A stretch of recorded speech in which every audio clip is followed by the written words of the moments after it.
Всем доброе утро, кто проснулся. Хорошо все-таки высыпаться иногда и просыпаться ранним утром. Все успеваешь. Но, к сожалению, не всегда так получается. У нас график интересный. То так, то сяк. Вот сейчас уже другой график. Поэтому могу позволить себе прямые эфиры и ранним утром. Дорогие друзья, о домовых очень много известно, очень многое неизвестно. Я вообще стараюсь говорить о тех темах, которые мало изучены. Или хотя бы о той теме, которая как бы часто встречается в нашей жизни, то, что вы мало где услышите. В общем, информацию более полезную, чем ширпотреб. Домовые. На самом деле отношение к домовым не самое правильное у нас, и мы не всегда понимаем полное значение этого понятия, как домовой. Ну, домовой такой маленький. Доброе утро всем. Такое маленькое существо, которое дома ходит, ворчит, там котов пугает, еще что-нибудь, сливки лакает. Мультиков полно про домовых. То домовенок Кузя, то еще кто-нибудь у нас из домовых есть, да, известных персонажей. Но это не все, что нам нужно знать о домовых, и не совсем то, что надо знать. Дорогие друзья, как бы там ни было, дом – это наша крепость. Дом – это то, к чему каждый человек стремится. Каждый человек стремится хотя бы одно жилье иметь за свою жизнь, чтобы оставить своим потомкам место, где жить. Мы подсознательно хотим создать некое пространство для своих детей, внуков, не понимая, почему нам это нужно. Ну, по сути, можно и снимать квартиры, да, можно и арендовать помещение. Ну, зачем? Обязательно прям свой дом. Ну, мы можем сказать, что свой дом это все-таки как бы свое пространство, свои вещи, спокойнее, да, мы знаем, что закрыли дверь, поехали куда нам надо и так далее. Согласна с вами, но не только из-за этого мы хотим приобретать дом для своих детей. Потому что дом – это определенная энергетическая зона, где мы получаем силу, помощь, поддержку. Почему человек спешит домой, когда ему плохо? Приходит домой, разрыдается в подушку, поплачет, кофе попьет, чай, становится легче. Свой дом. Выражение «в своем доме и стены лечат» – это не просто так сказано. Все эти эмоции, которые мы переживаем в своем доме, хорошие или плохие, они обратно нам возвращаются. Поэтому есть множество чисток дома, поэтому есть множество защиты дома, сохран дома и прочее. Дом – это то место, где, может быть, после нашей смерти будет обитать наша душа еще долгое время. То есть это такое пространство, насыщенное памятью, насыщенное любовью или, наоборот, ненавистью. Если ненавистью, то люди стараются из этого дома уйти или продать этот дом. То есть дом – это некое пространство, в котором мы концентрируем энергию. Мы собираем всю энергию, которая нам помогает жить дальше. Наш дом, да, мой дом, моя крепость, тоже не просто так сказано. Мы закрываем двери, мы себя защищаем. Те люди, которые вам говорят все время, что все добрые, весь мир добрый, надо искать добро, надо не опасаться людей, надо как бы пускать себе в жизнь и в сердце, и в дом любого человека, потому что мы все люди и так далее. Не верьте таким людям, они лицемеры. Они крепче других закрывают свои замки. Они лучше других сигнализации ставят на свои машины. Они больше вас опасаются окружающего мира и оберегают себя от всего мира, но учат вас совершенно иному. Поэтому пускать свой дом, свою жизнь, свое сердце любого человека не следует. У вас когда-нибудь бывали ощущения, когда человек вроде нормально к вам относится, абсолютно хорошие отношения, но приходит к вам домой, и ему некомфортно. Он не может там долго находиться. Его как будто какая-то сила гонит из вашего дома. И он немного так посидит, кофе попьет или что-нибудь, и как-то быстро уходит. И со временем жизнь показывает, что этот человек совсем уж к вам хорошо не относился, что этот человек к вам абсолютно хорошо не относился, что у него были очень неприятные, нехорошие как бы слухи о вас и мнения о вас. И вы вспоминаете те моменты, когда человек приходил и говорил: ой, что-то мне в твоем доме нехорошо, некомфортно, вот плохо себя чувствую. А бывает наоборот, люди приходят к вам домой и говорят: я как душой отдыхаю, как к тебе приду. Бывает дома, где все шикарно, все красиво, все дорогое, там сверкающее, но неуютно вам. Внутри какой-то смрад, какое-то чувство неприятное, ощущение. А бывает дом такой простенький, старенький, какой-нибудь дом таких, ну так себе дом советского времени, даже мебель осталась. Но приходите, так хорошо, так спокойно, так легко в этом помещении вам находиться. И это все объясняется. Сейчас скажу, каким образом. Дорогие друзья, есть квартиры, как воронка, гиблое место. Человек снимает квартиру, находится там, и некоторое время у него такое ощущение, что все его дела идут просто вверх тормашками. Все ломается, все крушится в жизни, ничего не получается. Все планы рухнули. Да что ж за кошмар такой? Он берет, уходит из этой квартиры, и через некоторое время у него начинает решаться работа, дела и так далее. А есть места такие, которые как бы прокляты людьми, все обходят стороной. Вот дома, которые, например, 10 лет, 20 лет никто не хочет купить, и все. Вот отчаявшийся человек уже не знает, как продать этот чертов дом, уже у него нервы сдают. Он берет и просто за бесценок отдает, лишь бы забрали. Собирает человек этот дом, все с опасением, со страхом ждут, когда вот человек сейчас переедет в этот дом, начнутся у него несчастья. А он переезжает в этот дом, у него все хорошо. Через некоторое время он этот дом еще добавил, там рядом построил, он облицовал, он еще расширил этот дом и живет себе, здравствует. А все обходили стороной, все боялись этого дома. Что происходит? Почему так случается? Почему до него люди, которые покупали или жили в этом доме, то спивались, то умирали, то еще что-нибудь. А здесь пришел человек совершенно чужой, не знающий эти места, и прекрасно себя чувствует хорошо. Есть люди, которые опасаются домов, квартир рядом с кладбищем. Есть люди, которые очень уютно себя там чувствуют и отлично ощущают свое состояние. Здравствуй, Ран. Вот что это такое? Сейчас я вам объясню. Все дело в том духе, который находится, живет в этом доме. Захочет он, даст человеку подняться. Захочет, загубит, отнимет последнее и просто пустит по миру.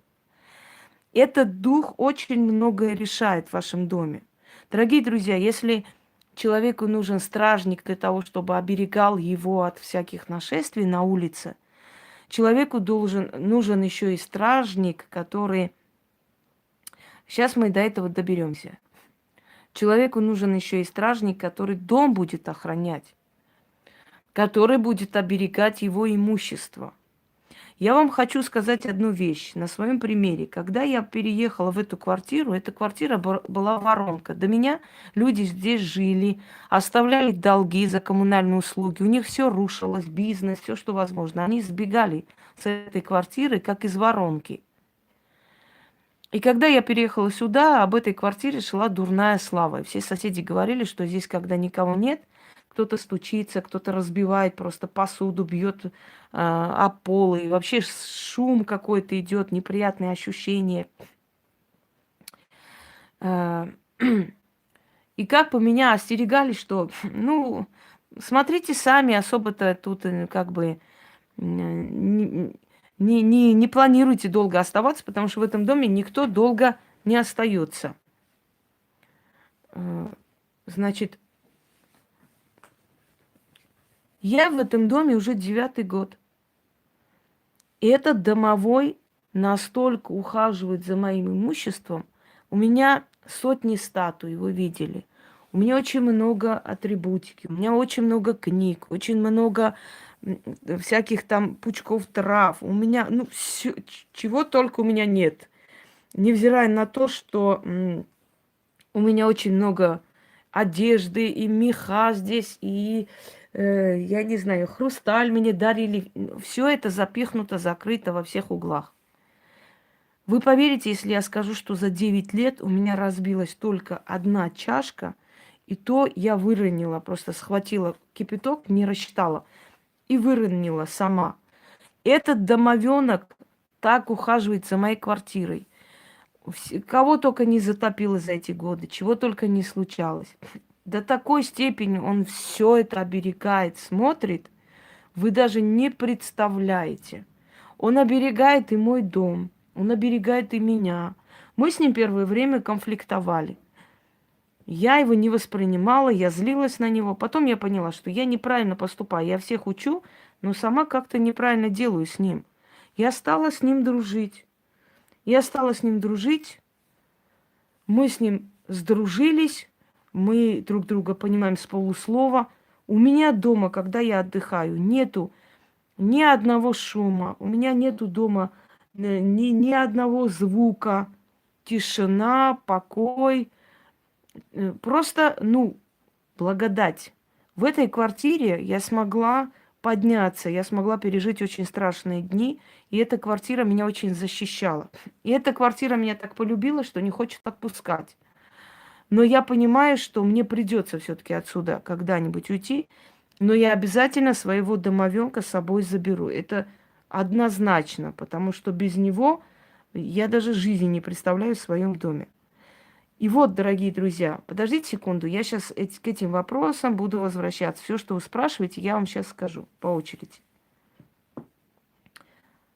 Что я хочу вам сказать? Я хочу вам сказать, от домового очень многое зависит.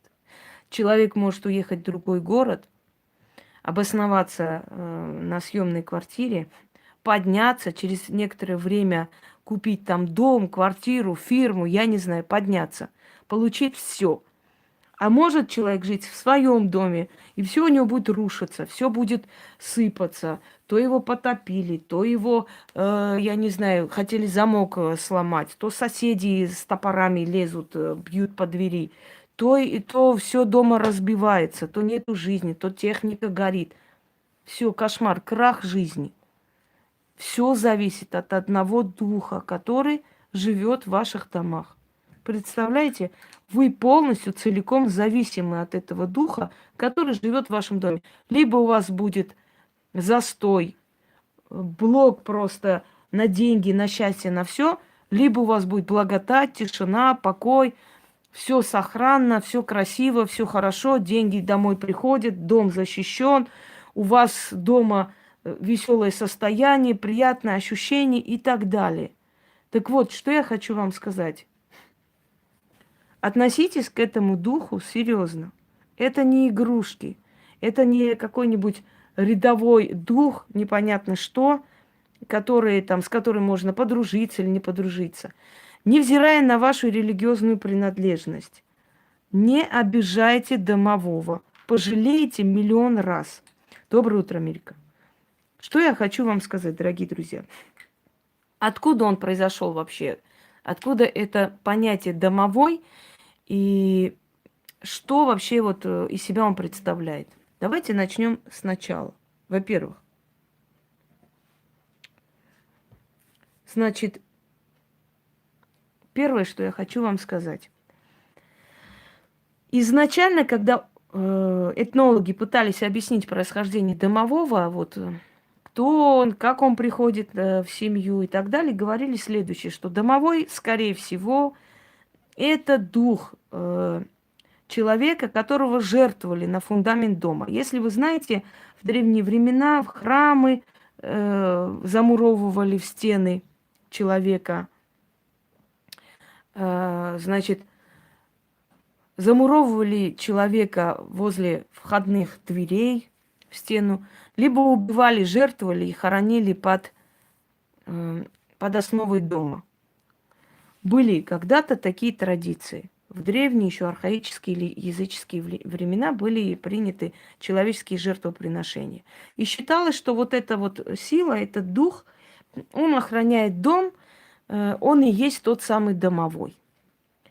Но они были этнологи, поэтому они могли такое предположить и сказать, долго не думая и глубоко не размышляя, потому что к магии-то они отношения не имеют, и магия им чужда, этим людям, и они не понимают, что тот, который был принесен в жертву, тот, который был замучен, тот, который был замурован и так далее, настолько озлобленный, что он никогда не будет охранять ничей дом, и тем более имущество и хозяев того дома, где его замуровали, где его убили. Это нереально, и этого не будет.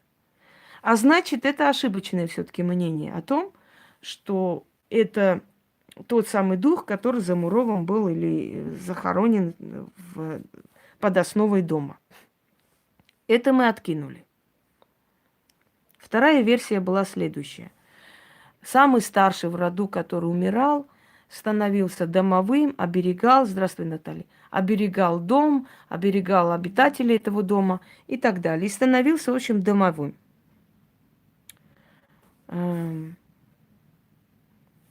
Но дело в том, что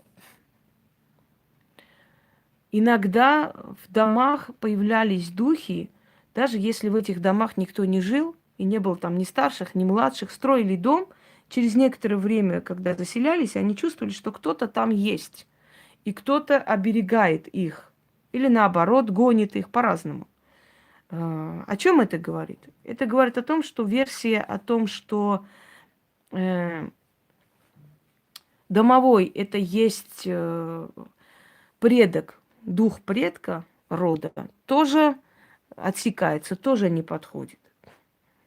Вернемся к архаическим, древним, более древним поверьям и начнем изучать, кто он есть домовой.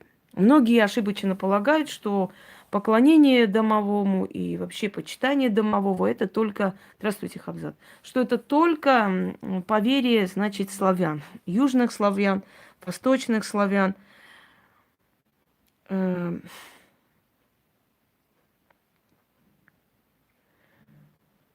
Значит,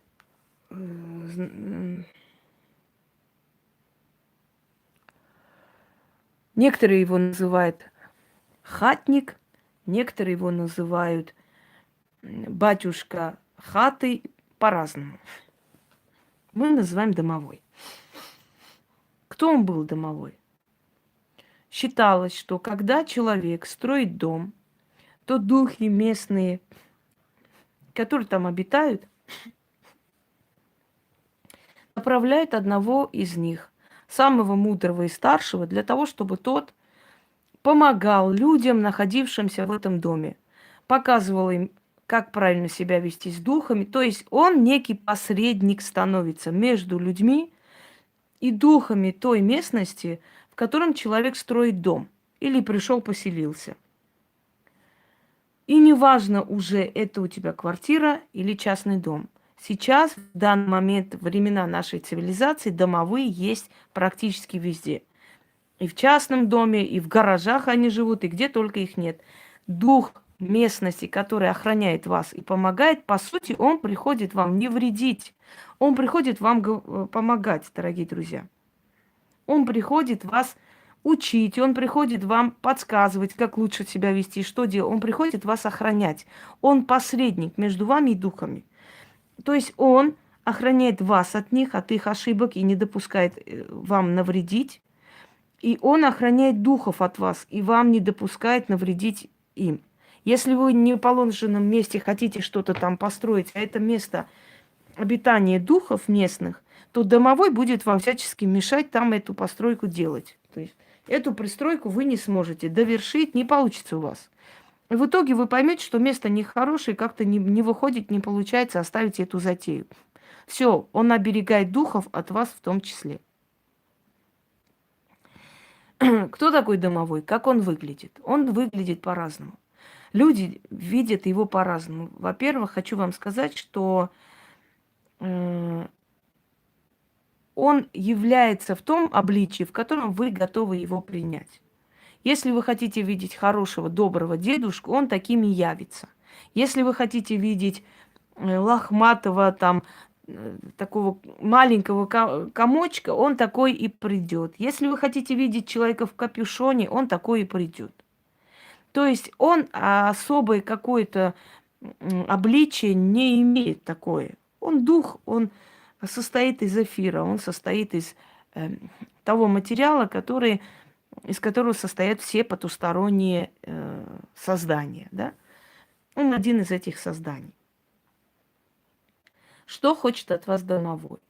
Домовой обосновывается в вашем доме и начинает оберегать вас, ваше имущество, ваше хозяйство, ваших детей, ваш дом от воров, от грабителей. Он начинает оберегать ваши все эти культуры, которые вы сажаете, ваши деревья, цыплят, куриц, всех. Он хозяин этого дома, этого имущества. Он всем этим руководит, и ему решать, будете вы жить вольготно хорошо, или вы сбежите оттуда, потому что у вас начались какие-то проблемы. Значит, пойдемте дальше. Дорогие друзья, давайте мы сейчас эти вопросы обсудим. Сначала я вам просто расскажу, а потом уже не будем сейчас отвлекаться на вопросы пока. Что происходит, когда человек вселяется в дом? Неважно, он там снимает этот дом или нет. Если вы чувствуете присутствие некого духа, на консультацию попадает, мне пишут на WhatsApp. WhatsApp есть у меня там, где о канале, сведения о канале, там есть мой WhatsApp и Viber. И после этого я решаю, могу вас принять или нет. Итак, есть определенная сила, которая там обитает. Вы пришли, то есть вы переехали в этот дом жить, временно живете или купили этот дом, неважно. Эта сила там обитает. Значит, при чем здесь 10 февраля? Ну что за чушь на самом деле? Он родился на много тысяч лет назад до нас, поэтому мы не можем знать, когда он родился. Вы должны, самое первое, что делать, подружиться с этой силой, которая там обитает. Задобрить эту силу. Во-первых, оставлять молоко, утром выливать. Потому что духи, силы, еще раз повторяюсь, питаются молекулами еды, в отличие от нас с вами. Силы питаются молекулами еды, то есть ароматом еды, запахом еды, или мы, когда окуриваем такие приятные благовония, травы, они тоже усиливаются и питаются, потому что это все природа, это все энергия. Энергиями мы их питаем, мы их кормим. Когда говорят, да, кормление мертвых, здравствуйте, Алена, кормление духов и так далее, некоторые идиоты это воспринимают буквально, что мы с ложкой ходим и всех кормим. Кормление это означает оставить продукты.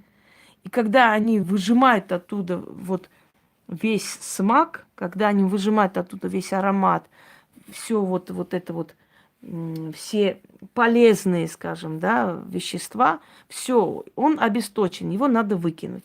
Постарайтесь сделать так, чтобы дети вдруг или животные, обитающие дома, не съели его порцию. Если съели, поставьте ему еще раз с извинениями, чтобы он не разозлился. Могут дети такое сделать. Там схватили конфету и съели. То, что было предназначено Кузе. И он может разозлиться. У меня был такой случай, когда родители пришли со своим ребенком. Ребенок настолько невоспитанный, я не люблю таких детей, ну ладно. И у меня там, я поставила конфеты, кофе, угостила, и у меня там на этом шкафу была маленькая корзинка, она сейчас тоже стоит, но за шкафом. И там я ложила шоколадки домовому. И он побежал, схватил эти шоколадки и унес с собой. Но я ничего не сказала. Я говорю, ну а что тут теперь говорить? Не отбирать же с рук. И через некоторое время я узнаю, что он очень сильно упал и ударился лицом. Вот он долгое время его лечили. То есть домовой его наказал. Значит, первое. Угостите его, подружитесь с домовым. Это раз. Второе. когда будете уезжать, если этот домовой вам понравился, если этот домовой вам помогал, заберите его с собой. Не оставляйте его. Не оставляйте, он будет в одиночестве плакать, злиться на вас и проклинать. Знайте это. Забирайте его с собой везде и всюду. Нужно купить веник новый. 3 дня, здесь подметать дом или свой старый веник. Кстати, веник ставьте ножкой вниз. То есть веник должен ножкой стоять на полу. Всегда. Перевернуто ставьте веник. Потому что если веник будет лежать, то есть стоять в прямом положении, то он сметает с вашего дома все имущество. Все, что к вам приходит, точно так же уходит. Эти приметы не просто так существуют, дорогие друзья. Это не придуманные с одного места. Это веками проверенные вещи. У Вселенной есть тайные затайные законы, о которых надо знать. Откройте мой ролик «Приметы». Там тоже прямой эфир, и я вот очень много вам сказала примет, которые надо знать в жизни. Так вот, вам нужно 3 дня хотя бы использовать этот веник, если он новый. Потом, ножкой вверх, в прямом положении положите возле дверей перед уходом на ночь. И говорите: домовой батюшка, садись на веник, пойдем новое место обживать. И заберите этот веник и домового с собой. Он с вами уйдет. Можно его коробочку, можно его маленькую такую плетенку, что-нибудь такое сельско-деревенское сделайте. Точно так же скажите ему, чтобы он туда полез, сел и с вами поехал. И вы его заберете домой. Заберете в новый дом, поставьте в хорошее место и скажите: будем вместе жить, поживать, добро наживать. Хозяйничай тут. Все, оставляйте его там. Точно так же можно сделать с душами, духами умерших ваших животных. Если вы хотите забрать души животных, которые умерли в той квартире, где вы жили, потому что души животных, наших животных, я об этом тоже снимала, можете открыть, посмотреть. Есть ли душа у животных? Вот души животных охраняют нас и помогают, оберегают до того момента, пока мы о них помним. Вот как только мы перестали о них тосковать, вспоминать, плакать и переживать, они уходят. До того момента, даже всю жизнь мы будем их помнить, они будут рядом с нами. Если вы хотите своих животных, души забирать с собой, делайте то же самое. Когда вы будете уходить, я одной женщине так посоветовала, она любила свою собачку маленькую, она уже как бы состарилась, умерла и очень сильно переживала.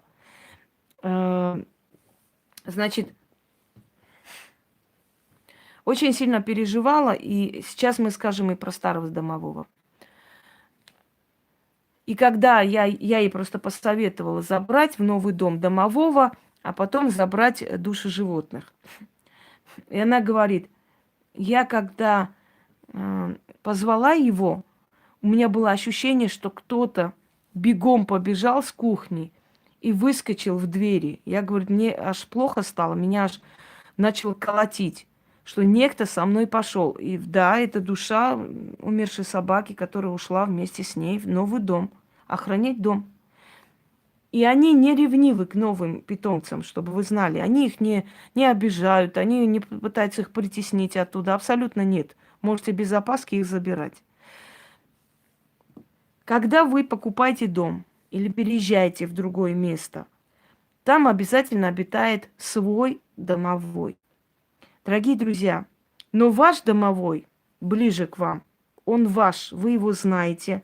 Вы знаете, что он вас любит, что он к вам хорошо относится, что он о вас заботится, как дедушка, понимаете?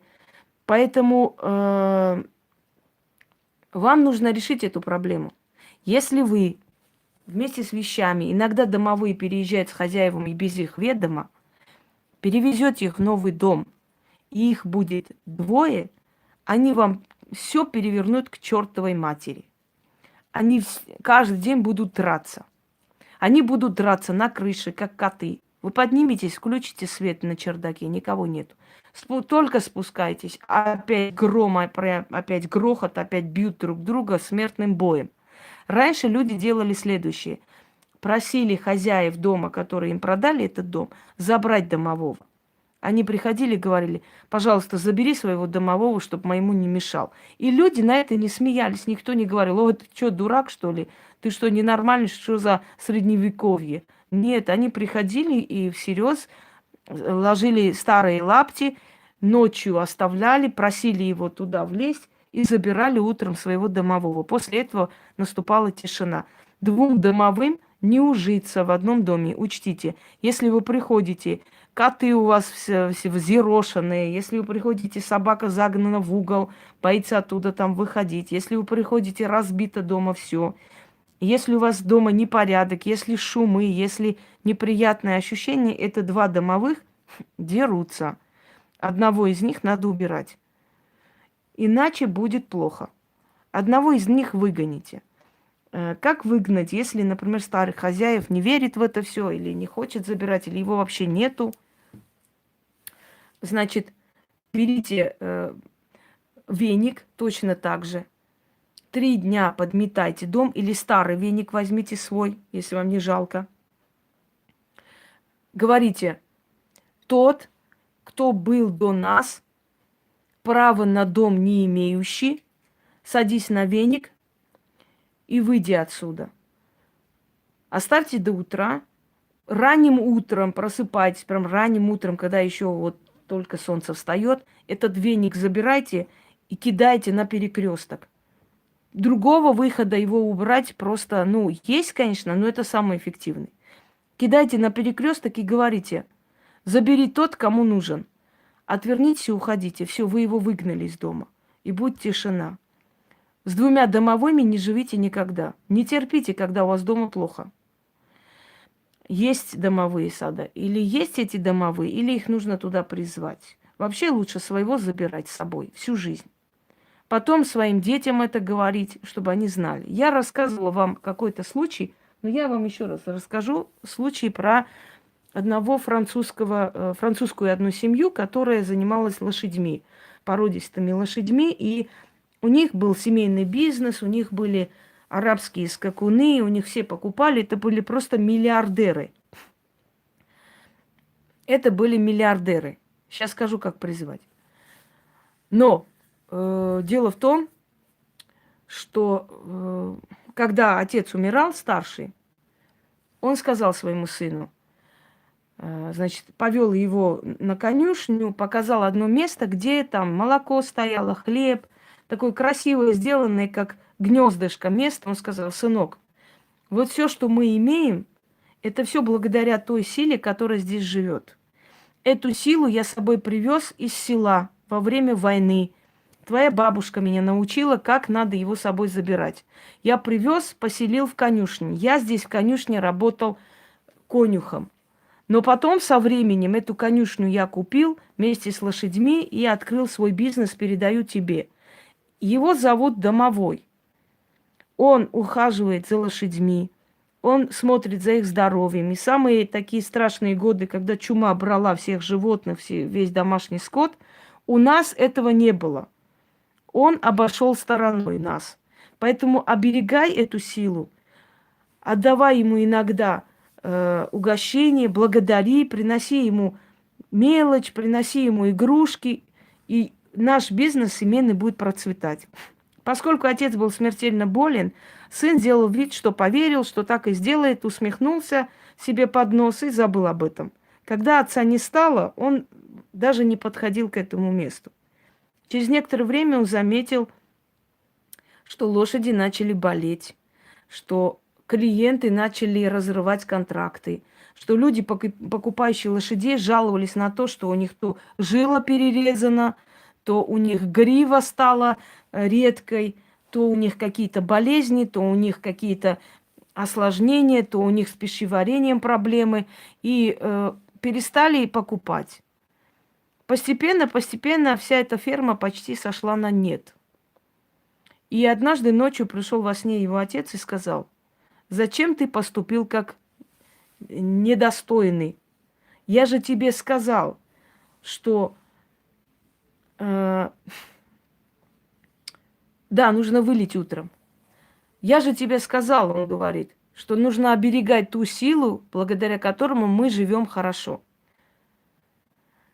И тогда он посреди ночи встал, пошел в эту конюшню, принес молоко, налил, поставил хлеб, начал извиняться и плакать. Он извинился перед этой силой за то, что обидела его недостойно, незаслуженно, и попросил помочь в своей беде, потому что уже наступало отчаяние. И в течение 2 лет все, что у него было, восстановилось. Он снова закупил эти породистых лошадей. У него снова начали покупать на скачках. Словно этих лет, этих кошмарных лет, которые он перенес и прожил, не было. И вот с тех пор он понял, что не нужно шутить с потусторонним миром. Если вы думаете, что у богатых людей нету своих тайн, вы ошибаетесь. Я когда-то работала замдиректор, можно сказать, дельфинария. Мы возили по России дельфинарий. И был у нас очень хороший директор, отличный мужик. В свои 65 лет выглядел как на 40. Ухоженный, отличный человек. И я помню, к нему любовница приезжала, молодая девчонка, 25 лет. У него отчество Митрофаныч. Вот так интересное такое отчество. И вот наш Митрофаныч как-то раскрыл мне секрет своего богатства. Всегда у нас были аншлаги, всегда все получалось, полно народу. Он постоянно при деньгах, этот был человек. И на нас не жалел, между прочим. У нас тоже зарплаты были отличные. И он сказал, у меня есть кое-что, что мне сделал один шаман. Когда я, говорит, служил на севере, он мне сделал вот это. Вот он показывает мешок и говорит, поскольку ты человек, знающий это все, я тебе просто доверяю. Больше никому я не показывал. И говорит, и вот этот мешок, я не знаю, что там зашил он, какие травы, какие-то камни, что-то там такое, и передал мне. Вот этот мешок я везде с собой вожу. Пока он со мной, я не буду никакой нужды в деньгах знать. У всех богатых людей есть определенные свои тайны. Когда машину, как ее зовут, скажите мне, Анджелины Джоли, отвезли на, значит, починку в мастерскую, она забыла там маленький черный мешок. Мешочек такой. Ну, нечаянно раскрыли, увидели там сушеную мышь, еще что-то. Журналисты сразу это спохватили. Она сказала, мол, это ей нужно, просто ей сказали, что это от головной боли, что-то еще. На самом деле это африканские ритуалы. Она не просто так ездила на восток, она не просто так любит Африку. У нее тоже есть свои тайные секреты этого взлета. Дорогие друзья, всегда людей, у которых был резкий успех, подозревали в сговоре с темной силой. Всегда. И я хочу вам сказать, что в основном были правы. Потому что всегда резкий взлет, резкое поднятие в этой жизни – это всегда не просто так. Это обязательно с помощью определенных сил. И человек оберегаем с помощью определенных сил, человек неуязвим с помощью этих сил, человек поднимается, опережает всех своих конкурентов с помощью этих сил, понимаете? И он что-то отдает взамен, естественно, просто так это не делается. Он что-то отдает взамен. Либо благотворительный фонд открывает, либо помогает семьям бедно живущим. Но он отдает что-то взамен, но в любом случае он поднимается. Так что если человек думает, что вот это все ерунда, это детский сад, это пережитки прошлого, мы люди 21 века, мы там такие все эти продвинутые, развитые, богатые люди, разве в это все верят? Богатые люди верят в это все больше, чем вы все вместе взятые, потому что у них очень многое зависит от денег, от имущества, от их имени. И они очень боятся это потерять. И они очень оберегают это всячески, понимаете? Так вот, домовой играет огромную роль. Домовой может вас сделать миллионером, а может пустить по свету, по миру, с этой суммой. Домовой может оберегать ваше имущество, Домовой может разрушать все к чертовой матери. Домовой может охранять ваш дом. Домовой может пустить воров. Понимаете? То есть о чем я хочу вам сказать? Я когда оставила на плите кофе, на плите я оставила кофе, да, могут плакать люди, могут переживать, могут и это все перенести через себя, потому что я такие темы раскрываю, которые каждому человеку близки, и он через это проходил. Самая великая возвышенность – это приземленность, чтобы вы знали. Чем приземленнее человек, чем больше он обсуждает банальные проблемы, каждодневные проблемы, тем он более возвышенный, тем он полезнее. Чем вот сидеть и говорить с вами о каких-то планетах, о каких-то там сотах, о каких-то неизведанных мирах, о каких-то там фантастических, не знаю чего. Это вам может быть и интересно, но это вам не даст помощи, и это вам не поможет жить по-новому. А то, что сказано о нашей жизни, да, ведьма приходит в этот мир для того, чтобы помочь человеку здесь и сейчас быть счастливым. Ведьма не приходит, чтобы рассказывать о фантастических мирах. Такие сведения может оставить ведьма, но основная ее функция – помочь человеку быть счастливым здесь, правильно жить. Вот. Так вот, о домовом. Что когда я забыла, оставила кофе на плите, и он уже почти что горел, у меня на кухне залаяла огромная собака, волкодав. И это был такой лай, это жуть. В 12 ночи, ну почти к 12 ближе, я аж обалдела. Я думаю, как, откуда? Может быть, через балкон он перепрыгнул. Я, значит, бегом лечу и вот так вот потихоньку так смотрю, шею вытянула, боюсь. Я думаю, правда, собака там, если собака откуда-то... Хотя откуда она может, ну, хрен его знает, не знаю. Я так посмотрела, никого нет. Смотрю, он уже горит вовсю, вот, то есть он уже внутри, уже кофе закончилось, он уже прям раскаленный. И я, значит, выбежала, выключила, я поняла, что меня домовой просто предупредил. Иди выключай, пока мы тут не сгорели. Понимаете, вот что случается. Как делает домовой, как предупреждает. Ночью вас кто-нибудь может напугать резко. Вы вскочили. Вот были такие рассказы. Женщина говорит, ночью мне кто-то там вот так прямо в ухо как заорет. Я, говорит, вскочила в ужасе, себя не помню, я не знаю, что случилось, что, чего, как. Посмотрела, а я забыла закрыть двери на замок. То есть она просто так прикрыла и легла спать. Она говорит, я бегом побежала, закрываю двери. А утром слышу, что соседскую квартиру ограбили. Понимаете? И если бы, может быть, она не закрыла двери, а это очень такие профессионалы, они бы, может, увидели, что дверь прикрыта, но она не закрыта. И зашли бы к ней, хрен его знает, зашли бы, убили в спящем состоянии, все бы вынесли. Очень могли это сделать. И домовой спас ей жизнь. Домовой может явиться к нам в виде родственника. Вот мы зашли на кухню, и резко видим кого-нибудь из наших родственников. Это очень плохо, дорогие друзья, это ужасно плохо. Потому что если домовой является в виде вашего родственника или знакомого, или родителя, значит, этот человек умрет. И очень скоро умрет за просто ближайшие дни. Если домовой ночью плачет, это очень плохо. Это к вашей болезни. Если вы просыпаетесь от того, что кто-то плачет по вам, значит, домовой чувствует, что у вас смертельная болезнь, вам нужно очень срочно идти лечиться. Во времена Великой Отечественной войны ребенок, мальчик уже тогда еще ребенок, сейчас извиняюсь, накину на себя кое-что, холодно. Мужчина, который был тогда ребенком, говорит, я ночью вышел от того, что дверь заскрипела. Я вышел посмотреть, кто там к нам идет. Я, говорит, вышел и посмотрел, что никого нет, но увидел вдалеке тень. Он пошел за этой тенью.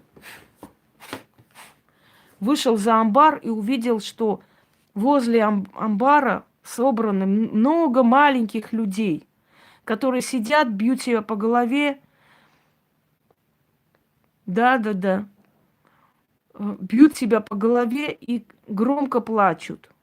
И он испугался, прибежал домой. Утром рассказал деду, и дед сказал: эх, будет война, будет разорение. Это домовые вышли и оплакивали своих хозяев. И это действительно так и есть. Домовой сказал женщине, которая потеряла мужа, и когда принесли, значит, это черное письмо, домовой, да, вот видите, значит, женщина получила это письмо, она была еще молодая, она его очень любила и поняла, что жизнь не имеет значения уже для нее. Во время Великой Отечественной войны очень много женщин покончили с собой. Мы просто об этом мало говорим и не...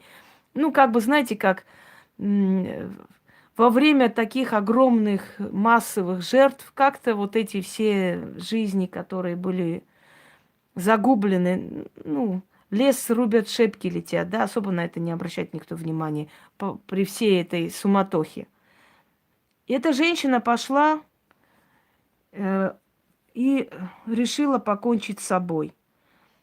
Принесла веревку, зашла в амбар, и сзади слышит четко голос ее мужа.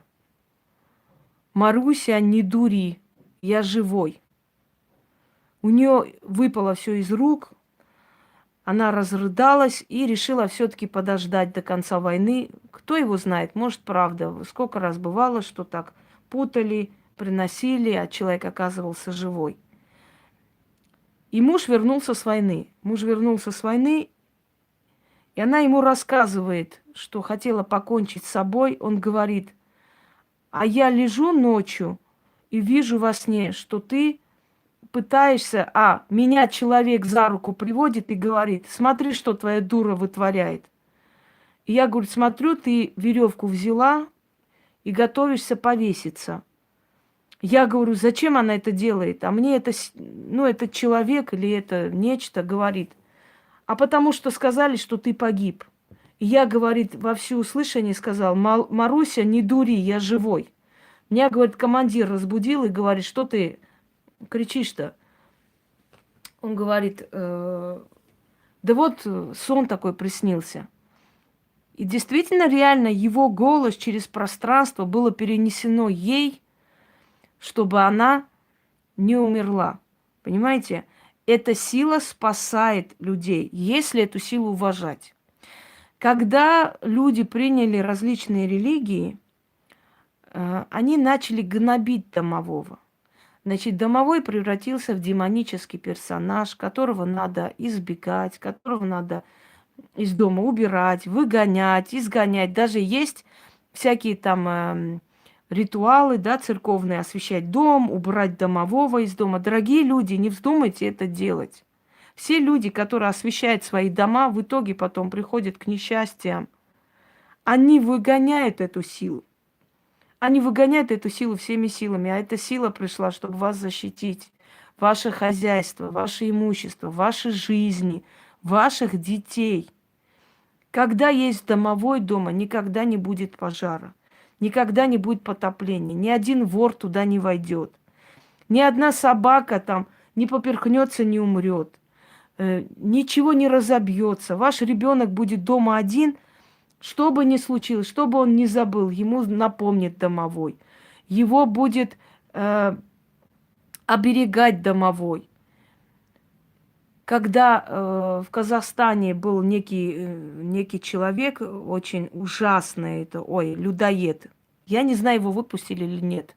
Это врачиха, которая его лечила, сказала, что, мол, он абсолютно здоровый, можно его выпускать и все такое. Дорогие друзья, такие люди не выздоравливают. Их в древние времена убивали, потому что человек, который съел человеческое мясо, он уже неизлечим. Все, он всю жизнь это будет делать. Вот в Казахстане был такое чудовище, он и живой. Говорю еще раз, я не знаю, выпустили его или нет. И пропадали женщины, и никто не знал, кто это делает. Он был вполне тихий, нормальный мужик, работал, никто его не подозревал. И как-то он зашел домой, И ребенок, который спал, девочка спала в комнате, услышала крик матери. Вскочила, побежала, чтобы посмотреть, что там. И вдруг некая сила ее от дверей отодвинула и сказала: закрой дверь быстро. Она побежала, закрыла дверь. Закрыла дверь. Этот закончил свое дело и начал стучаться в двери. И говорит: я подумала, что это милиция. Ну, ребенок, в голову что-то пришло. Она пошла открывать дверь, и тут часы с кукушками ни с того ни с сего упали. Отшатнулась, не открыла. И вот это ей спасло жизнь. Домовой оберегает людей. Оберегает людей, пока его самого уважают, чтят, любят. И он особо-то ничего не требует от вас. Домовой видит плохие мысли людей, их внутреннюю ненависть к вам. И поэтому, когда человек приходит к вам домой, ему некомфортно. Он хочет быстрее уйти. Те, которые приходят и остаются, и им хорошо, и они стремятся к вам домой, и говорят, что им так спокойно у вас дома. Как правило, это люди, которые к вам хорошо относятся. Хочу вам сказать, вот этими освещениями, этими изгоняниями из дома домового вы ничего хорошего не добьетесь. У вас там будет такое состояние в этом доме, что жить не захочете. Следующий момент. У домового есть дочка или жена. В селениях говорят, что жена домового кикимора. Нет, кикимора не его жена. Кикимор – это отдельный дух. У домового есть жена или дочка, называется домовиха. Домовиха, она ревнивая баба, она капризная. Хочу вам сказать, что если домовиха не занимается вашим хозяйством, если у вас начинаются какие-то проблемы в жизни дома, то домовой избивает свою дочку или жену и выгоняет ради вас. Для того, чтобы у вас был покой, чтобы вам было хорошо. Домовой изгоняет домовиху, если видит, что она неряшливая хозяйка, если она не убирается, если она сорит дома, если она что-то не то делает. Домовой охраняет ваше жилище от непрошенных духов. Домовой их гонит. Домовой их выгоняет. Выгоняет через окно, выгоняет через двери. Их бьет.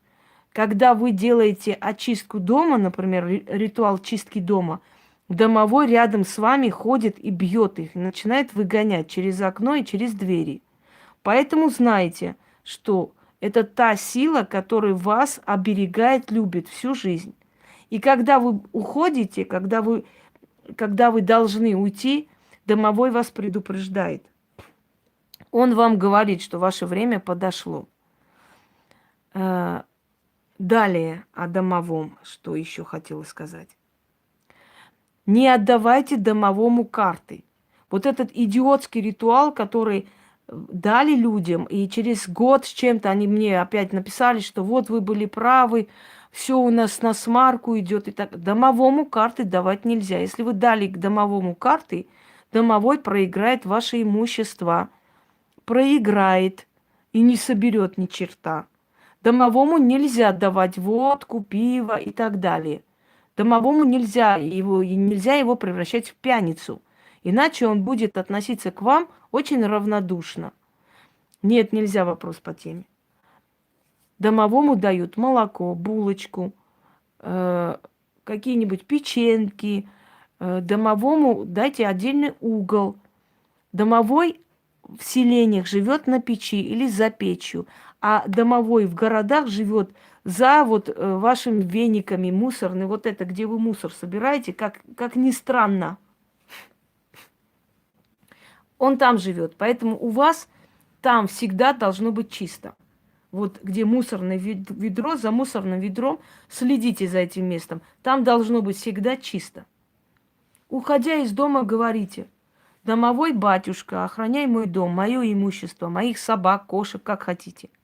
Я из дома, а ты в хату никого не пускай. Никого не жалуй. всех гони из моих дверей. Все, идите, даже если вы дверь забудете закрыть, я вас уверяю, никто к вашим дверям не подойдет. Это очень, это сила, ну просто непревзойденная. Я знаю, что в нашем селе один полез в дом кому-то своровать. И в этот момент перед ним является некто. И он потом рассказывал, это был такой известный вор, презираемый всеми. И он рассказывал потом, где-то напился, сказал, что я зашел к этой бабке, там она спала, и тут передо мной, значит, становится мужик. Я, говорит, чуть не того. Больше он в этот дом не заходил. Какой мужик? Сначала все думали, что это любовник у этой бабушки появился. Но это смешно, ей под 90 уже, какой там любовник, еле ходит. И когда ей сказали, она посмеялась и говорит, а это мой домовой, его не раз видели, я, говорит, я тоже иногда вижу. Так что нечего ко мне лезть. Во время войны один мальчик рассказывает, что проснулся, когда все пошли на поле работать, проснулся от того, что увидел, что кто-то достает мешок матушки, который она спрятала там сухари на черный день, мало ли, вдруг что случится, нечего будет есть, хоть как-нибудь выживут. Я, говорит, открываю глаза и вижу, значит, что один такой здоровый мужик, лохматый, достает оттуда сухари и грызет. Я, говорит, заплакала и сказала, дяденька, не кушайте наши сухари, а то мы умрем с голоду. Он, говорит, заворчал, положил обратно этот сухарик, засунул в мешок и ушел. И после этого каждую неделю они возле дома находили мешок пшеницы. Откуда кто приносил, никто не знает. Они каждую неделю находили мешок пшеницы, и мать из этого там перемалывала, значит, изготавливала хлеб, и таким образом они выжили. Был такой кот, по-моему, Васька в Ленинграде осадном. Поскольку мы знаем, что коты – это помощники домовых, то домовые могут через котов помочь человеку. Так вот, во время осадного Ленинграда девочка и мать жили в одной квартире. Время было очень страшное, процветал каннибализм, когда матери от безысходности заманивали молодых мужчин, заманивали в подвал, убивали и скармливали детей. Вот такие были ужасающие, страшные времена, когда детям запрещено было открывать двери без присутствия взрослых, потому что приходили, крали детей и съедали. После войны некоторые люди оставили свои эти страшные привычки, и после войны сотни таких людей ловили и расстреливали. Вот кот Васька, по-моему, кот Васька. Откройте, посмотрите. В Ленинграде. Что делал Васька? Васька приходил, то есть находил больших упитанных крыс и тащил домой. Он приносил этих крыс и отдавал хозяйке. Она их потрошила и готовила с них суп. И Васька спокойно, тихо сидел и ждал своей очереди, пока все покушают и покормят его в том числе. Вот таким образом все это время, пока Ленинград находился в осадном положении, Васька приносил крыс и кормил своих хозяек, двоих, вот эту девочку маленькую и молодую женщину, ее мать. И когда, говорит, когда мы выходили уже из осадного Ленинграда, мы посадили Ваську в сани и очень пристально следили, чтобы вдруг кто-нибудь его не украл и не съел, потому что это был упитанный, хороший, красивый кот. Когда он умер, то на месте его могилы поставили памятник коту Ваське, который спас семью от голодной смерти. Так вот, может быть, не именно кот Васька только это делал. Быть может, та сила, которая находилась в этом доме, помогала и спасла эту семью с помощью этого кота, добивая еду для них, чтобы они не умерли с голоду. Можете представить, что эта сила настолько вам помогает, что вы даже представить не можете. Дорогие люди, мы должны научиться быть благодарны этим силам. Мы должны перестать их чураться, мы должны перестать изображать их в страшном виде. Мы должны перестать освещать эти дома и выгонять их оттуда, потому что они имеют больше прав там жить, чем мы с вами. Так вот, начните любить эти силы. Я вас уже учила миллион раз и говорила вам. Понимаете как?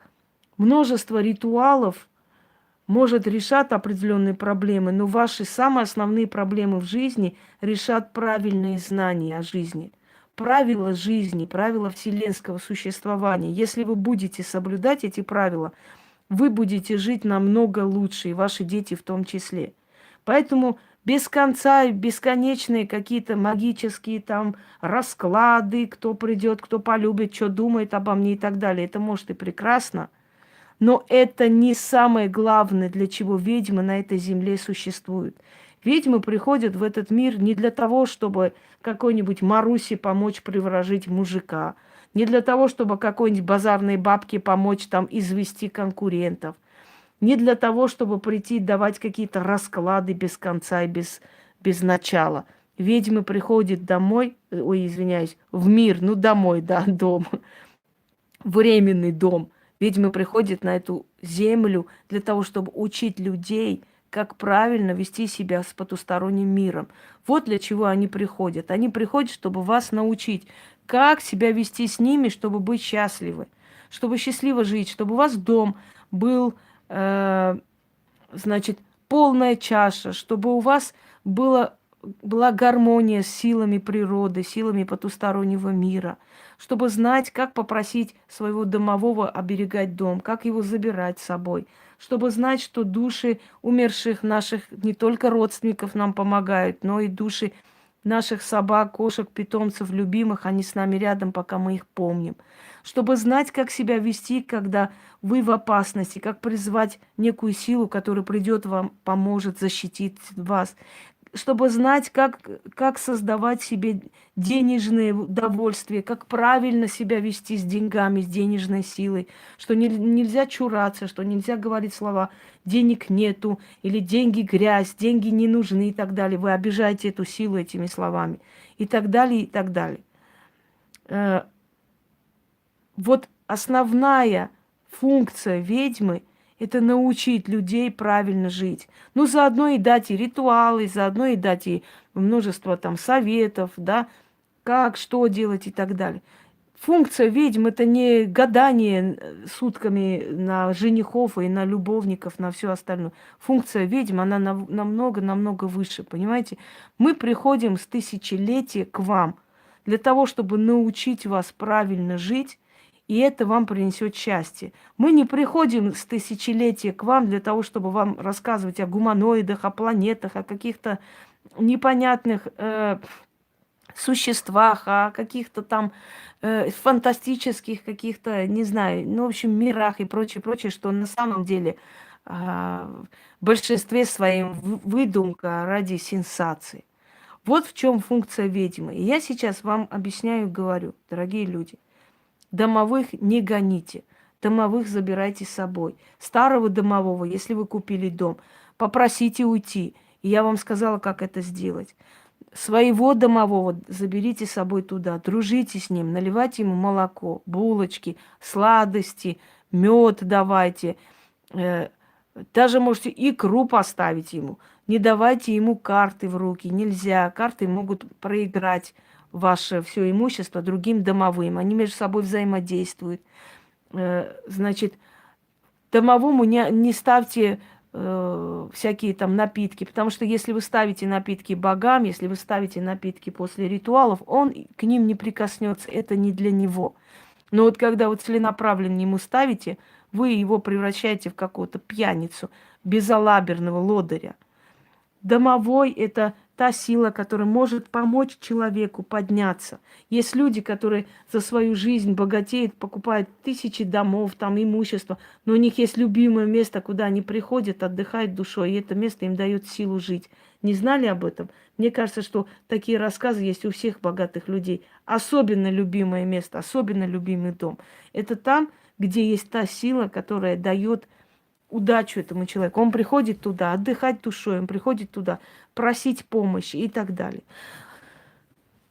Если домовой наваливается, душит вас, значит, вы спите на его месте, значит, вы чем-то его обидели, значит, он хочет чего-то вам сказать, предупредить. Если вы просыпаетесь от стенаний ночью, от плача где-то, и вы не понимаете, почему так, значит, вы болеете, значит, у вас какие-то проблемы в жизни нужно решить. Попросите домового помочь вам, попросите домового оградить вас, попросите домового тянуть богатство дом. Если вы хотите переехать с этого дома, он вам не дает это сделать. Скажите ему, что вы его заберете с собой в новый дом, что в новом доме у него будет свое место.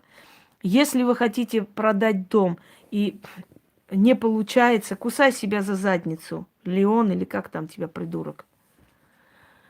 Если вы хотите продать дом и не можете продать, то обещайте домовому, что вы его заберете с собой. И у меня есть несколько ритуалов, как продать дом. Откройте, посмотрите.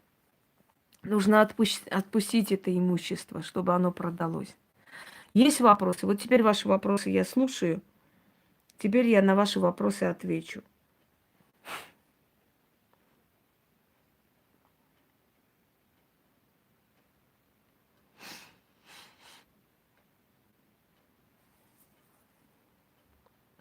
В доме держать... Да, можно держать домовые, почему бы нет? Не, ну это уже, может быть, это не связано с... Ну, просто вы связали этот период с несчастьями и сувениром. Нет. Позвать домового. Берете веник, идете вечером к дереву, бьете по дереву и говорите: один из духов местных, самый мудрый, самый старый, самый добрый, садись на веник, будь моим домовым. Говорите это. 7 раз обходите дерево, берете веник, приносите домой. Ставите возле порога и говорите: слезай с веника, будем жить, поживать, вместе добро наживать. Будь моим хозяином. Оставляйте веник до утра, потом убирайте. Вы привели домового домой. Но перед этим проверьте, нет ли у вас другого домового. Чтобы они не подрались потом. Чтобы вам не пришлось по новой их разнимать и одного из них выгонять. Спасибо. Как подружиться с домовым? Приходите и говорите своими словами: хоть я и гость в этом доме, а ты хозяин. Оберегай наш с тобой дом. Я когда ухожу, я говорю: духи моего дома, оберегайте наш дом, наше имущество и нашего Пусю. Вот так говорю и ухожу. Наш с тобой дом. Своими словами, ласково, как с человеком. Как узнать, если у тебя домовой, если у вас дома не разбивается ничего, если у вас ощущения приятные дома, если у вас дома вы ставите молоко, утром просыпаетесь, а оно практически выпито и так далее, значит, у вас дома обитает домовой. Вы это почувствуете, он обязательно даст знать.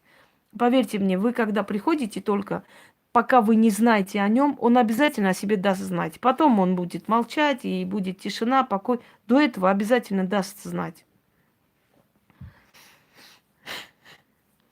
Ну, я сказала, как проверить. Ну, не ставьте туда, чтобы кошка подходила. Ставьте высоко, где кошки не достать. На шкаф, например. Нет, тем, что постряпали, не надо. Ему нужно хлеб, сладости, молоко, можно кашу ставить, мед, конфеты. То есть то, что испокон веков ставили. Как сделать так, чтобы посуду не бил? Если он посуду бьет, значит, он на вас обиженный. Я же сказал, задобрить его надо, подружиться с ним надо. Монеты ему поставьте, уголок сделайте. Купите какую-нибудь корзину, такую плетенку красивую.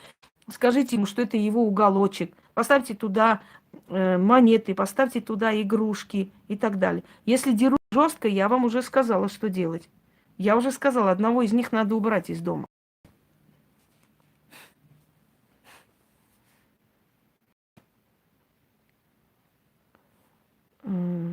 Но если уютно и хорошо, значит, домовой у вас дома остался. А он не уезжает, пока его не заберут.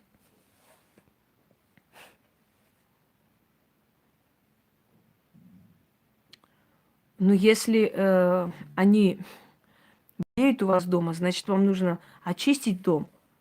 У меня есть чистки дома, возьмите, сделайте. Я сказала уже, как проверить. Можете попросить домового и обещать ему, что если он вам поможет купить новый дом, то вы его перенесете в новый дом с собой. Я сказала, как проверить, уже 50 раз спрашивают. Все. Перемотайте на 5 минут обратно и увидите. Ну, если у вас пропали любимые серьги дома, то становитесь посреди комнаты и скажите: домовой батюшка, поиграл и хватит, отдай обратно. И пообещайте ему что-нибудь взамен. Например, молоко, или я тебе другую игрушку дам, или я тебе мелочь поставлю, дай, пожалуйста, обратно. И после этого можете найти. Лампочки горят часто, это же не домовой виноват. Это в вашем доме поселилась некая другая сила. Или у вас дома ругань постоянно и так далее. Потому что не всегда домовой устраивает эти всякие шалости. Иногда дома селится полтергейст. А полтергейст — это не дух, это не душа, это не демон, это энергия отрицательная. Вы дома ругаетесь, орете друг на друга. Вот эта отрицательная энергетика дома витает. Поэтому он то лампочки перегорают, то техника уходит из строя. Это все ваше. На что он может обидеться, если вы не обращаете на него внимания, если вы угощение не ставите, не свистите дома, не слушайте музыку громко дома, музыку, которая просто барабанный бой. Это его раздражает. Он может разозлиться и уйти. Если домовой ушел из вашего дома, то ждите очень много бедствий, болезней. Если у вас хозяйство, будут подыхать курицы, свиньи и так далее.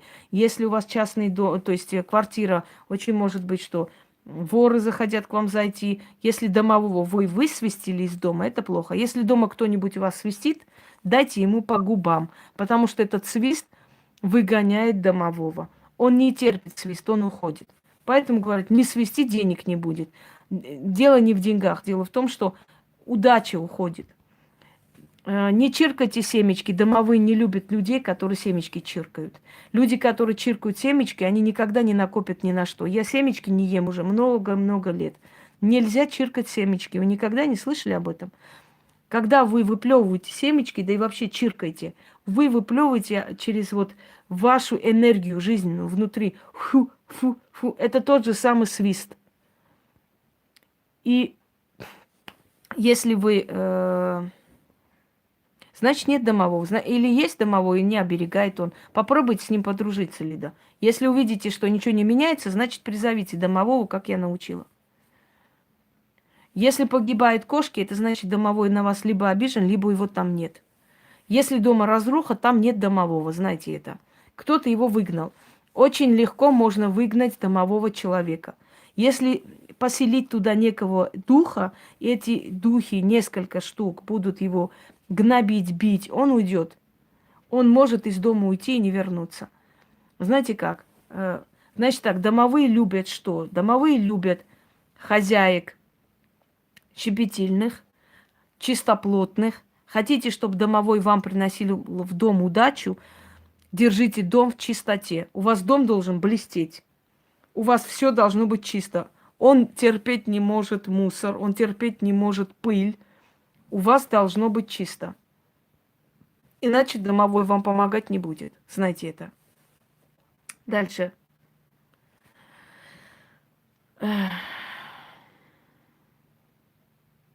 Можно забрать с собой, перемотать и узнайте, как надо с собой забирать домового. Я об этом уже говорил. Я попрошу Яну потом внизу написать определенные вещи, которые вам пригодятся. В каждой комнате свой домовой. Если в комнате живет человек, это его имущество, его пространство, там его домовой. Не имеет значения, коммунальное это или что.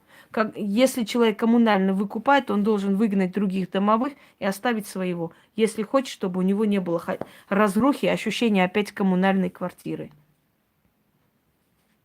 Что делать, когда дома полтергейст? Перестать ругаться, провести чистку дома, и так далее. И просить домового следить за порядком. Задобрите его, какие-нибудь игрушки поставьте, какие-нибудь металлы. Дорогие друзья, то, что вы сделаете, знаете только вы. Никто об этом знать не знает, понимаете? Поэтому вы не переживайте, например, ой, а вдруг узнают, не так поймут. Некоторые мне пишут, а я вот мусульманка, мне можно делать? Да можно всем. Мусульмане мы или христиане не имеет значения. Мы все язычники были, есть и будем. Все остальное это просто временная формальность, которая со временем себя изживет и закончится. Поэтому будьте верны древним силам. Вы попробуйте сделать, вы же не будете это афишировать, ходить, говорить во всех углах, что вот я домовому это ставлю или нет, что вас высмеяли или нет. Вы попробуйте сделать, и вы когда разницу почувствуете, вы сами поймете, насколько хорошо, что вы это сделали. Так. Вещи, если переставлены в магазине, там тоже поставьте ему молоко. Просите, чтобы он созывал клиента. Вы знаете, сколько людей будет ходить? Даже не представляете, сколько народу к вам будет идти.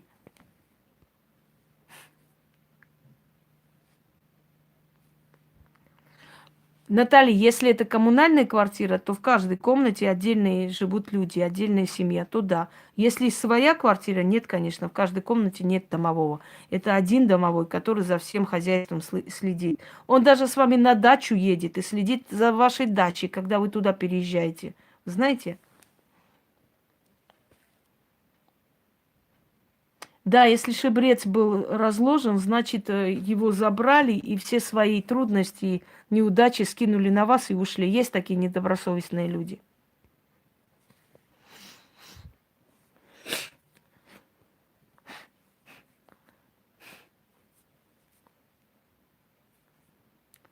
Да, да, и мышей нету. И самое интересное, ничего не грызет никто. Никто ничего не, значит,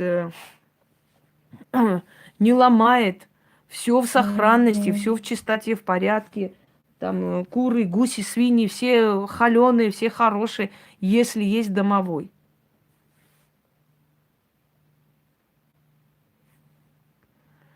Вы знаете, домовой может улучшить обстановку дома. Домовой будет людей на работу. Когда-нибудь слышали, что утром вас кто-то будет на работу? Знаете, сколько раз было, когда мне кто-то в ухо говорит, ну вставай уже. Я говорю, да сейчас немножко посплю. А потом вспоминаю, что я одна в квартире. Вскакиваю, смотрю точное время, когда мне нужно. А будильник иногда звенит, мы выключили и легли. Сейчас 2 минуты еще вот посплю и все. Найра, если нужна помощь, напишите на WhatsApp.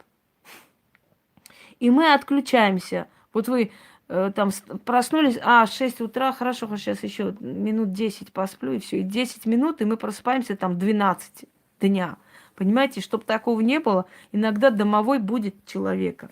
Какие-нибудь звуки слышат, или что-нибудь еще, понимаете?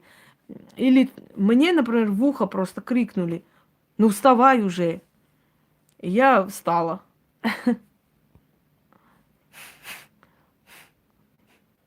Ну вот, еле продали, значит, там дело было нечистое. Хочу вам сказать, что любой дом, любой гиблый дом, любое тяжелое место можно к себе приучить, можно подружиться с местными духами. И дом проклятый, который приносил смерти, убийства, там кончали собой, чего только не было, для других людей опасное место может принести вам удачу. Доброе утро. Понимаете, самое главное ваше отношение к этим силам. Когда люди говорят, например, ой, не думай, о плохом не будет и так далее, где-то они правы. Знаете почему? Потому что твое отношение к этим силам, то есть ты доверяешься силам, которые рядом с тобой, и ждешь от них только хорошего. И поэтому эти силы тебе хорошие и дают. Они подстраиваются под тебя.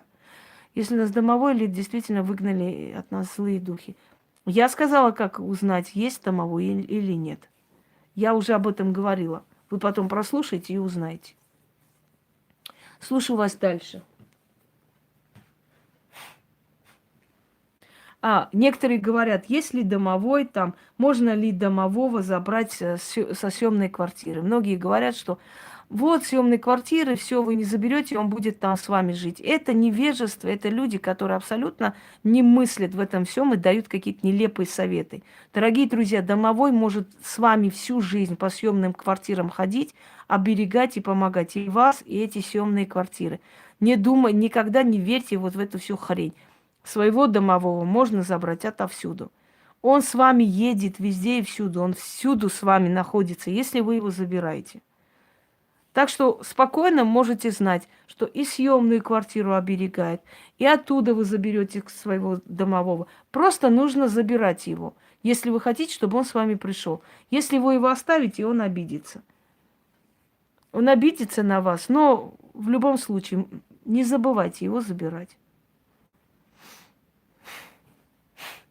Вот. Если он показал вот эту, как бы, лужу, он хотел сказать, что нечто, какое-то несчастье происходит. И много-много, очень много случаев, когда люди ночью проспались, видели, что замкнуло там, значит, проводку, и дом почти горит, и успевали тушить. Очень много таких случаев. У меня бабушка, мы сидели, к нам пришли гости, мы сидели в нашем доме в Грузии, в общем, на кухне, под вечер был. Пили чай, там разговаривали что-то. И вдруг моя бабушка вскочила, говорит, меня что-то кольнуло прямо в ногу. Говорит, подождите, да, надо посмотреть, ничего не случилось. Она вышла, пошла там к свинарнику, вроде ничего нет. И вдруг резко смотрит, дым валит из нашего подвала.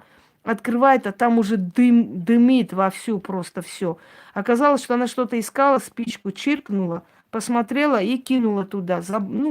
Подумала, что он погас, а спичка не погасла. И там такой едкий был дым. Мы открыли двери, дым вышел, значит, показался источник, начали тушить. Вот еще полчаса с чем-то, и наш дом бы сгорел, может, и вместе с нами. Хотя, нет, навряд ли мы бы выскочили, успели, но все равно, понимаете, дом восстановить – это целая история. Там несколько мешков сгорело, еще что-то, но мы успели, ущерб был небольшой. Так что домовые оберегают наши дома. Когда человек оставляет свой дом, когда человек уезжает куда-то, со временем дом начинает болеть, дом начинает разваливаться. В доме нет души. Слышали такое? Вот когда люди живут в доме, дом держится. Если люди уходят оттуда, почему-то глупо, значит, полагать, что если в доме никто не живет, то дом прям такой чистый, хороший. Да, менять нужно. Что дом стоит такой нетронутый, новенький. Нет, дорогие друзья, даже самый новый, хороший дом, крепко построенный, если там несколько лет люди не живут, дом приходит в негодность, он начинает разваливаться. Неважно даже, если приходят за ним, ухаживают, смотрят, крышу делают, там, не знаю что, в любом случае дом приходит в негодность, он начинает болеть, приходит в негодность, к сожалению. Оттуда уходят духи. Уходят, потому что некого оберегать, нет смысла там оставаться, они уходят оттуда. Понимаете? Так что это тоже говорит о том, что это все действительно существует, это все имеет место быть. Как часто нужно менять? Ну, вы знаете, не обязательно прям каждый божий день ставить и так далее. Иногда ставьте ему угощение, нам 2 раза в неделю, каждый день, если вы хотите. Оставьте на столе там молоко, там кусок булочки. На утро это все меняйте. Опять на вечер можете оставить. Ну, если превратить это в привычку, это будет вообще хорошо. То есть он постоянно будет знать, что он у вас обласканный весь такой. Чтобы квартиру... Да, заберите. Я же объяснила, как забрать. Да, стоит воспринимать. Я говорю еще раз, некоторые люди, есть очень страшная порча, можно купить. Страшная порча, которая разрушает жизнь человека и судьбу человека. Знаете, в чем состоит эта порча? Убрать из дома домового. Если домовой из дома ушел, то всякие проклятия, всякие духи, они очень хорошо и легко вселяются в семью. И начинают люди ненавидеть друг друга, ругать друг друга. У них могут и подселенцы быть, и кого только может не быть, понимаете? То есть выгоняют домового. Приходят, например, под коврик что-то ложат, какие-нибудь знаки, которые изгоняют его и так далее.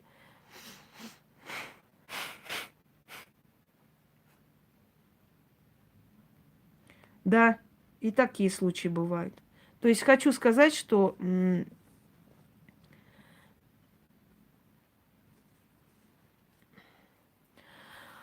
нет, и мы не развиваем ничьи каналы. Уж извините, развивайтесь как-нибудь сами. Мы много кому помогли развиваться, а потом уже нас ни во что не ставили. Может быть,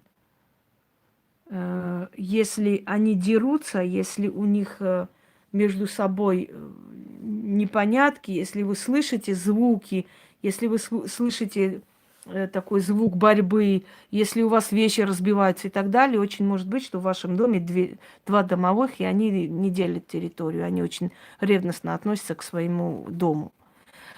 Все, дорогие друзья, последние вопросы я у вас слушаю и закругляемся на этом, собственно говоря.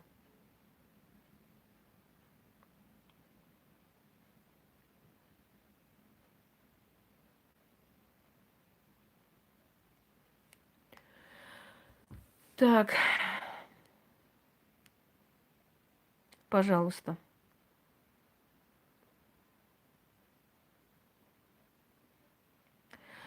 Всем удачи. Я надеюсь, что эта информация пригодится. Кто присоединился позже, можете перемотать и послушать туда, то есть послушать информацию, как вызвать домового, как что сделать и так далее, и так далее.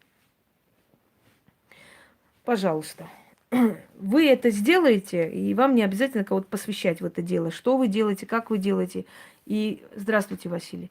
И когда придет время, и у вас в доме будет намного лучше, чем у других, и у вас животные не будут болеть, и у вас крыша не будет протекать, и у вас от воров и от ненужных людей будет оберегаться дом, хозяйство, и люди, которые к вам направляются, вам неприятные, не смогут до вас доехать, и вы поймете, что действительно есть некто, кто меня оберегает, кто мне помогает и кто заботится о моих детях, о моем хозяйстве, о моем имуществе и о всем остальном.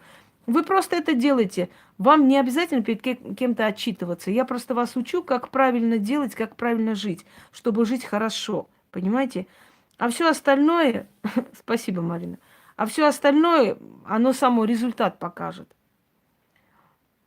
Мне иногда говорят, вот вы показываете там свои подарки, дары, вы все это показываете, сила не требует подтверждений, а я не согласна с этим. Если человек говорит, что она сильная ведьма, что она востребована, она должна это доказать. Вы согласны со мной?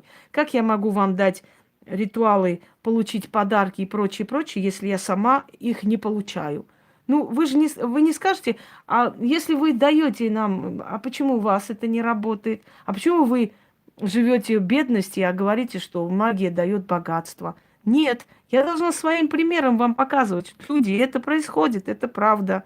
Поэтому вы можете тоже это сделать, и у вас тоже будет это все, понимаете? И если я сама не почувствую эту силу богатства и там достатка, я через себя, если не пронесу, я не смогу вам это подарить. Это будет, неправда на самом деле. И поэтому, когда говорят, что вот, а что вы показываете, зачем, если вы сильная ведьма, там это не требует подтверждений. Вы очень ошибаетесь. Человек всегда хочет видеть то, что он хочет получить. Ему нужно воочию это видеть. Понимаете, наша, как бы сказать, то есть сейчас как оно называется, мы воспринимаем информацию через изображение. Это намного сильнее, чем 100 раз слышать. Как говорят, лучше 1 раз увидеть, чем 100 раз услышать.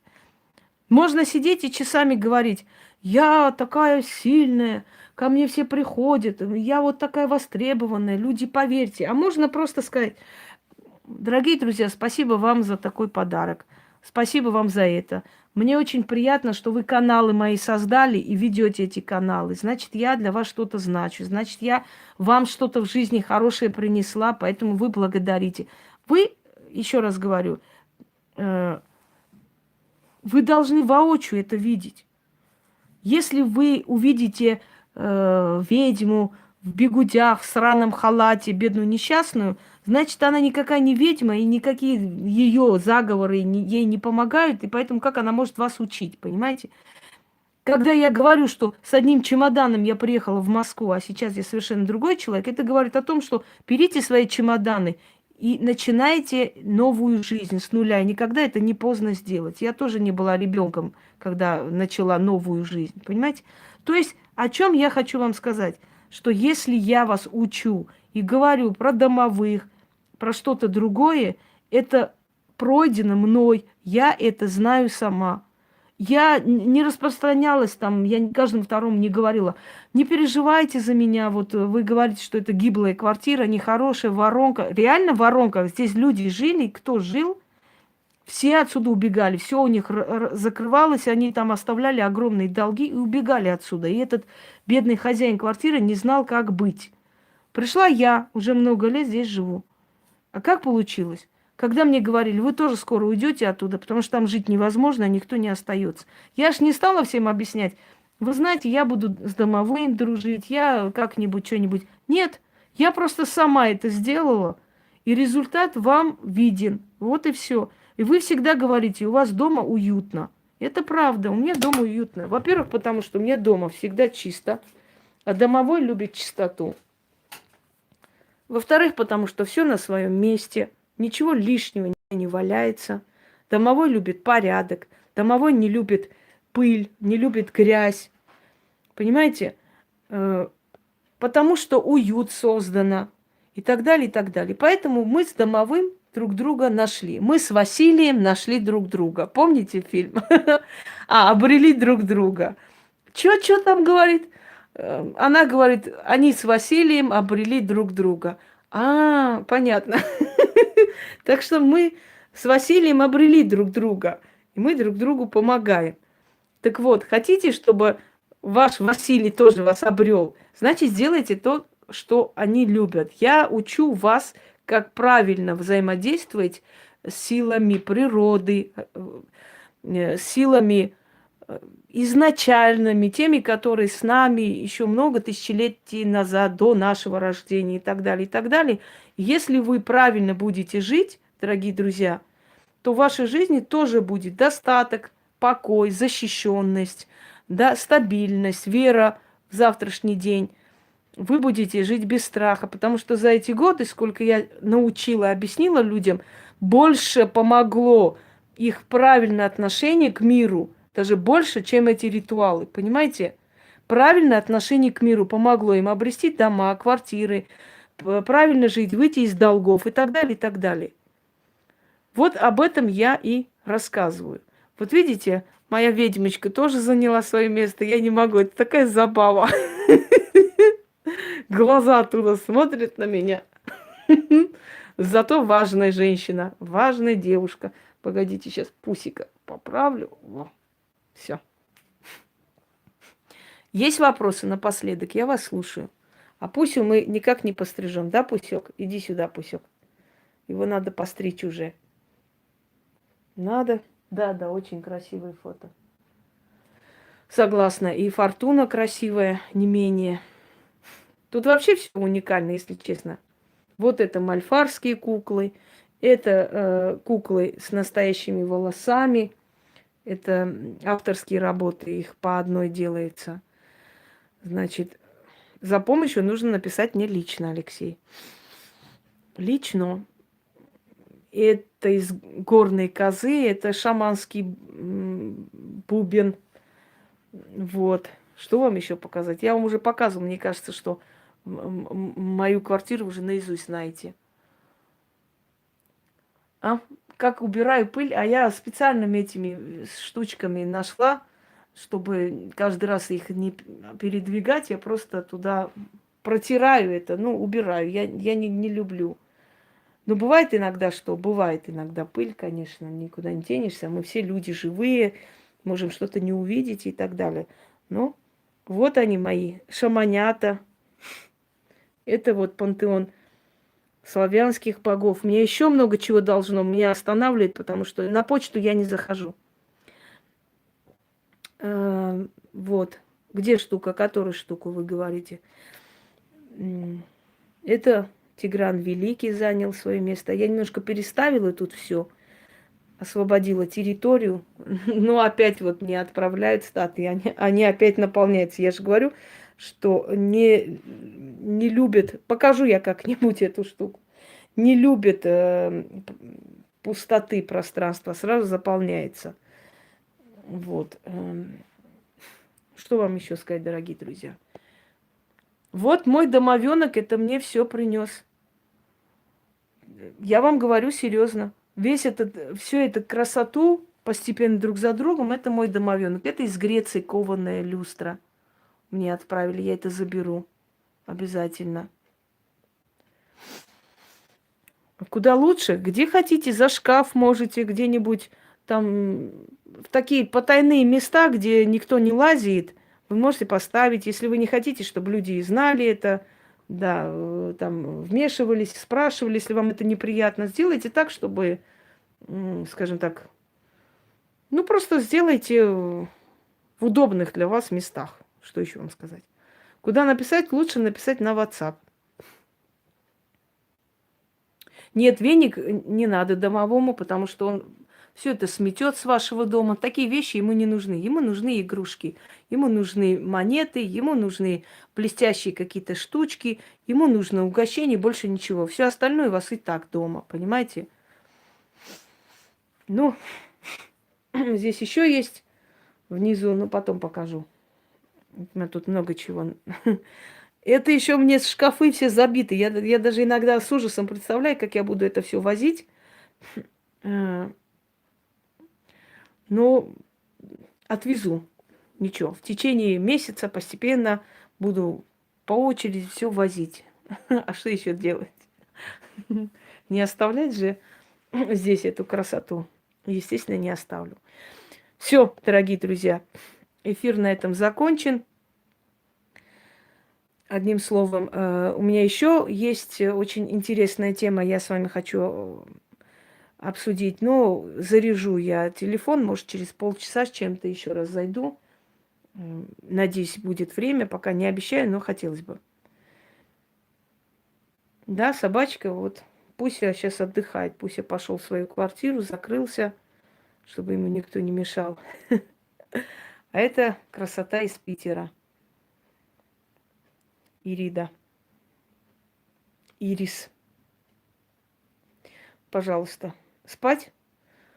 А я выспалась, Наталья. Я сегодня, как ни странно, пару часов поспала все-таки ночью. Отключилась как-то у меня. Режим такой, знаешь, у меня то, как сказать, то всю ночь работаю, днем немного посплю, то наоборот. То бывает, что вот после 12 меня отключает на пару часов, а потом утром я просыпаюсь, там в 4-5, все, я как огурчик. И, естественно, уже занимаюсь делами. Вот эту красоту тоже вам показываю. Кофе у нас всегда стоит, деньги там стоят, сундучок. Это фортуна на троне. Фортун много не бывает, да? Хранитель, стражник – это орел Кавказа, хранитель, дух Кавказа. Он у меня всегда был. Это у меня такое место, называется уголок смерти. Там Абаддон Джабраил или Гавриил, как хотите. Пусть замолчи, не мешай. Азраил еще его называют. Значит, забыл сказать, да, как-то паспортный режим как-то проверяли несколько лет назад в Москве, значит, проходили, и участковый подошел, там тоже сел, записал, кто, чего, взял паспорт, посмотрел. Ну, как обычная процедура у всех. И тут он резко посмотрел на эту сторону и говорит: а это что такое? Я говорю: это уголок смерти. Он такой: какой смерти? Я говорю: обычно смерти, это духи смерти, вот. Это ангел смерти. И после этого участкового здесь никто не видел. Он так улетел, что аж пятки сверкали. Это я к тому, когда некоторые идиоты думают, что властями запугивает ведьм. Это так смешно. У нас, я прям заметила, что у него волосы на лысой башке зашевелились. А я так, я без задней мысли, честное слово. Я действительно просто сказала, как есть, что уголок смерти это. А что здесь такого? Вон смерть на коне, например. Что, не нравится? Хороший мужик, вон на коне. Называется победа или смерть. Ну и что теперь? Смерть и смерть. Смерть это часть нашего бытия. Что здесь такого на самом деле? Никого вечно здесь никто держать не будет. Все мы когда-нибудь встретимся там. Я потом через много лет буду там тоже прямые эфиры проводить, вас учить, как жить. Знаете, такой анекдот, когда двое рабочих ночью, значит, по этим катакомбам этим идут, завода что-то там чинят, делают, и вдруг, значит, две тени перед ними пробежались, и этот рабочий схватился за второго, дрожит, и оттуда такой, значит, голос «Мама!» И один дух другому, значит, дает подзатыльник и говорит: ну сколько тебе можно говорить, хватит верить в эти сказки о живых. Так что смерть это часть жизни, ничего тут такого страшного, ужасающего нет на самом деле. Сидит девочка, плачет возле кладбища. И мужик подходит такой: ты чего это, девочка, плачешь? Я боюсь. А кого ты боишься? Мертвых. А что нас бояться-то? На самом деле, что бояться-то? Что здесь такого? Все мертвые когда-то были живыми людьми. Что тут бояться на самом деле? Так что, дорогие друзья, воспринимайте все это спокойно. Это все часть бытия. Но эфиры. Буду вас учить, как вторично на землю спускаться. Шучу. Все, дорогие друзья. Всех благ, всем удачи. Следуйте тем инструкциям и тому, что я вам говорю и чему я вас учила. И ваш дом будет уютный, защищенный. В ваш дом будут стекаться удача, имущество, помощь со всех сторон и так далее. Самое главное, живите правильно, соблюдайте законы Вселенной. И я еще раз говорю, что ведьмы на эту землю приходят не для того, чтобы какие-то расклады вечно кидать. Они приходят, чтобы людей учить правильно жить. Без этих раскладов можно жить. А вот без знания закона Вселенной очень тяжело жить.